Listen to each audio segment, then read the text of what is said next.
Good morning students. आज हम topic जो डिस्कस करेंगे, आज का हमारा टॉपिक रहेगा हेट्रोस्पोरी एंड सीड हैबिट। तो हेट्रोस्पोरी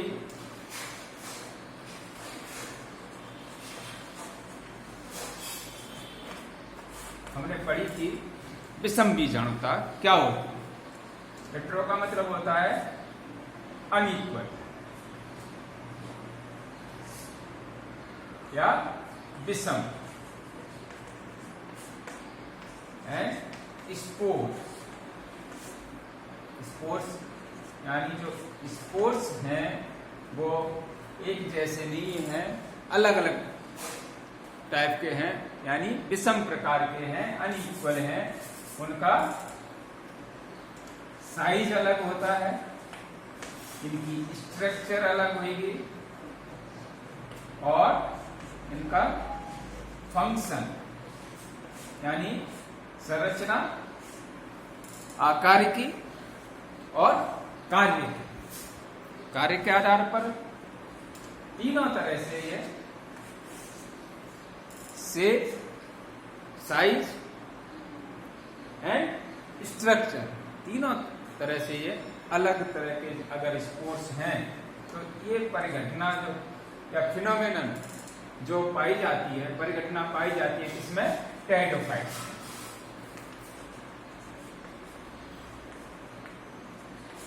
तो phenomena, there are two types of different structure, function and size. Spores are present in pteridophytes, is called as heterospory या विषम बीजाणुता। अब यहाँ पर अपन देखते हैं कि विषम बीजाणुता में दो तरह के जनरली स्पोर्स प्रेजेंट पाए जाते हैं। अगर कोई प्लांट है तो अगर उसमें दो तरह के स्पोर्स का प्रोडक्शन हो रहा है एक ही प्लांट में, तो वो कहलाएगी हेट्रोस्पोरी। यहां पर हम देखते हैं सिलेजिनेट, कॉमन एक उदाहरण है अपने सिलेबस का। यहाँ पर दो तरह के स्पोर्स बनते हैं जिनका साइज अलग होगा, इनका स्ट्रक्चर अलग होता है और इनका फंक्शन भी अलग होता है। साइज में जो स्मॉल है वो कहलाएंगे माइक्रोस्पोर्स, जो जिनका साइज बड़ा होता है वो कहलाएंगे क्या कहलाते हैं मेगा स्पोर्स। ठीक है, मेगा स्पोर्स,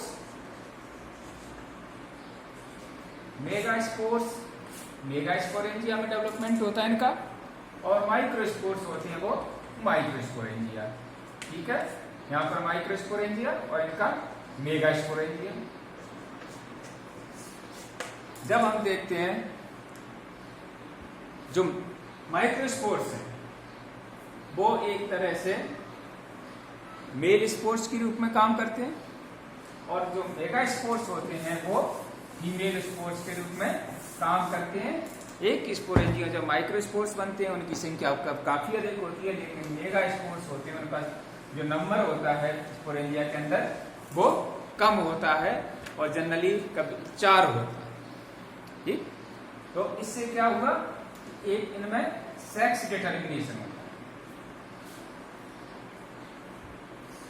ठीक, सेक्स डिटर्मिनेशन का मतलब ये है कि भाई माइक्रोस्पोर्स जब जर्मिनेट होगा तो उससे मेल गैमेटोफाइट बनता है,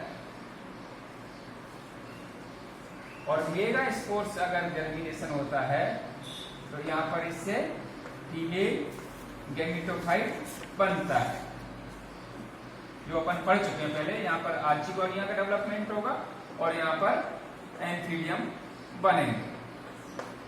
ठीक, तो ये घटना जो कहलाएगी वो कहलाएगी हेट्रोस्पोरी।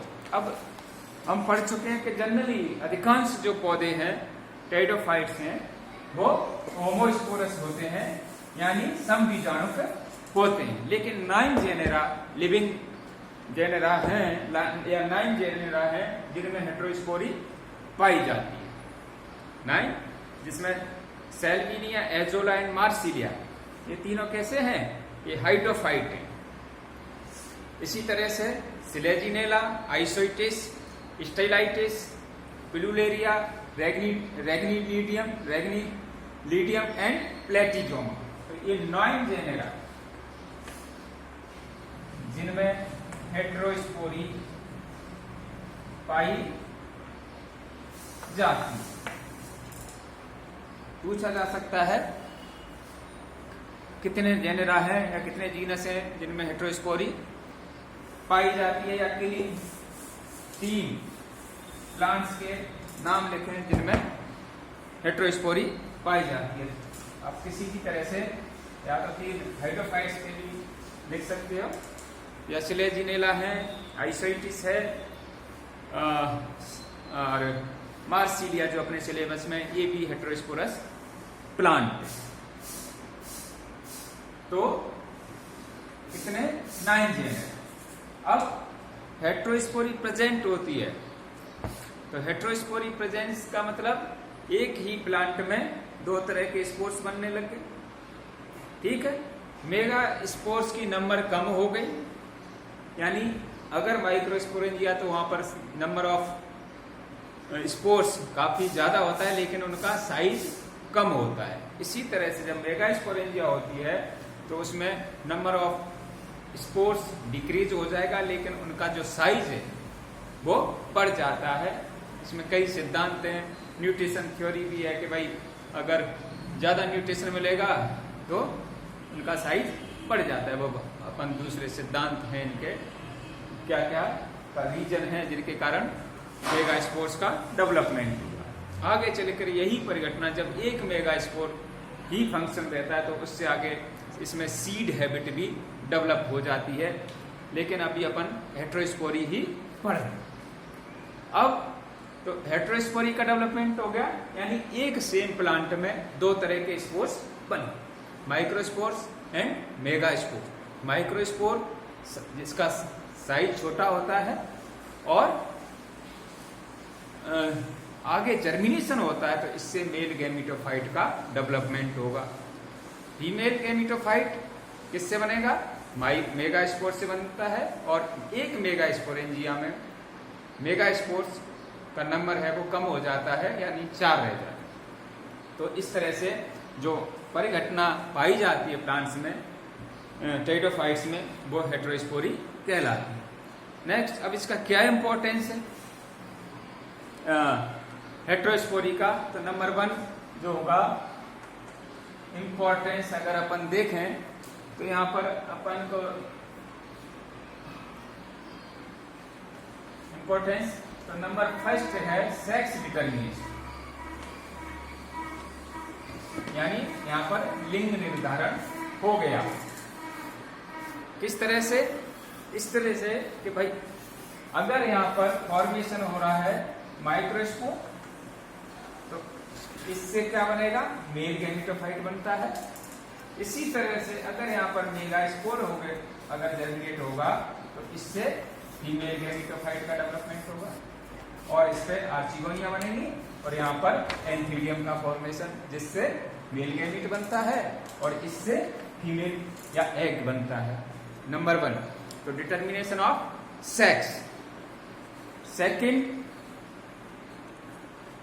इसमें जो है कि जब, जैसे हम पहले पढ़ चुके हैं, अगर हेटेरोस्पोरस टाइप की कंडीशंस हैं प्लांट्स में तो उनमें जो जर्मिनेशन होगा या स्पोर का जर्मिनेशन होता है वो एंडोस्पोरिक होता है, अंतःबीजाणुक होता है। उसमें मीन्स गैमेटोफाइट जो बनेगा वो कहाँ बनता है? स्पोर वॉल के अंदर, स्पोर वॉल के अंदर ही बनता है। स्पोर वॉल के अंदर अगर बन रहा है तो इससे क्या क्या लाभ है इसको?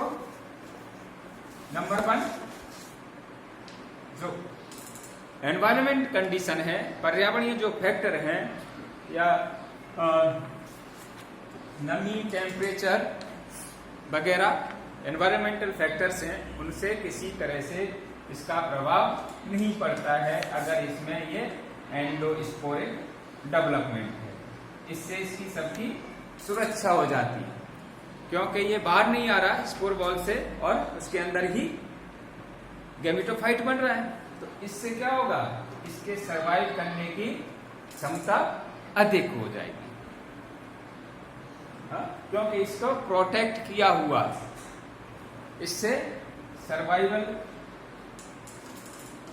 यानी जीवित रहने की क्षमता बढ़ जाती है एंडोस्पोरिक टाइप के डेवलपमेंट में, यानी जर्मिनेशन में। इससे तो ये सर्वाइव ठीक ढंग से करते हैं, क्योंकि पर्यावरणीय फैक्टर से किसी तरह से ये डायरेक्ट कांटेक्ट में नहीं होते। थर्ड जो है, इसमें जो अपन को इम्पोर्टेंस है, उसमें अपन कह सकते हैं कि भाई जो मेगास्पोर या फंक्शनल मेगास्पोर वो अधिक समय तक मेगास्पोरेंजिया में ही कहाँ रहेगा, मेगास्पोरेंजिया स्पोरेंजिया में ही रिटेन्ड रहता है, यानी उसी में लगा रहता है, यानी ये अपने पेरेंटल प्लांट से कनेक्ट रहता है। ठीक है, तो मेगास्पोरेंजिया में ये अधिक समय तक रुका रहेगा, रिटेन्ड रहेगा। उससे क्या होगा, वहां पर एम्ब्रियो का डेवलपमेंट होता है, क्योंकि जैसे ही फर्टिलाइजेशन होगा उससे जाइगोट बना और जाइगोट से एम्ब्रियो बनता है। एम्ब्रियो बनता है तो ये कहां पर है, मेगास्पोरेंजिया में। मेगास्पोरेंजिया में है तो इससे इसको न्यूट्रिशन भी मिलेगा। क्या बनेगा, इससे इसको न्यूट्रिशन या इसको भोजन भी यहाँ से मिल जाएगा। इससे इसको सर्वाइव भी आराम से कर सकता है और नया स्पोरोफाइट बनता है। फर्टिलाइजेशन के बाद तक ये इसमें रिटेन रहेगा मेगास्पोरेंजिया में, तो इससे जो जाइगोट एंड एम्ब्रियो बनता है उसको न्यूट्रिशन भी अच्छी ढंग से मिलता है। तो ये इसमें मुख्य जो लक्षण है हेटेरोस्पोरी है, और क्या क्या इसकी इम्पोर्टेंस है ये इनमें, और क्या किस तरह से इसका डेवलपमेंट हुआ है, ये अपन ने आज डिस्कस किया। नेक्स्ट अपन इसी में अपन देखेंगे, कल नेक्स्ट क्लास होगी, उसमें सीड हैबिट क्या है उसके बारे में अपन डिस्कस करेंगे। Thank you.